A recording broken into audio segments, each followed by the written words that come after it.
கிளம்பிட்டாரா? காலையில போறவரு அடைய சாயந்தரம் தான் வீட்டுக்கு வருவாரு. இன்னைக்கு ஒரு நாளைக்கு இவரை வீட்டுல உட்கார வைக்கணும். அதுக்கு கடையில போய் பேர் மாத்திரம் வாங்கிட்டு வந்துட்டேன். டீல கலந்து குடிச்சா மனுஷன் குடிச்சுட்டு பாத்ரூம் வீடு கெட்டினாலே திரிவாருல, எங்கேயும் போக முடியாது. கடைகள்ல என்னதே வச்சிருக்காங்களோ இந்த ஆம்பளை ஆளுகளுக்கு. ஏங்க இந்த கட்டி சூடா இருக்கு, குடிச்சிட்டு போங்க. கடைக்கு தானே போறேன், அங்க போய் குடிச்சுக்கிறேன். இந்த பாருங்க, ஏலக்காய் எல்லாம் தட்டி போட்டு நல்ல மனமா வச்சிருக்கேன். நீங்க டவுனுக்கு போறீங்க, 4 பேரோட பேசுவீங்க, இப்ப ஏலக்காய் மனந்தே வரும். சரி சரி சரி சரி, குடிங்க குடிங்க.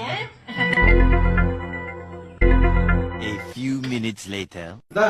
என்னதே டீ போட்டியே தெரியல வர வர. ஏன் நல்லா கசந்துச்சா? கசந்துச்சாலும் உங்க அப்பாட்ட தான் கேட்கணும். ஏங்க உங்க அப்பா வந்தாரு, இந்த டீயை குடிச்சிட்டு போங்கன்னு கொடுத்தே, குடிச்சதோட ஒரே ஓட்டம். இந்த மனுஷனுக்கு பெற்ற பாவத்துல எங்க அப்பா மாட்டிக்கிட்டாரு. எங்க அப்பாவுக்கு ஒரு வட்டம் போனா நின்று வீட்டுக்கு சாப்பிடுறேன்.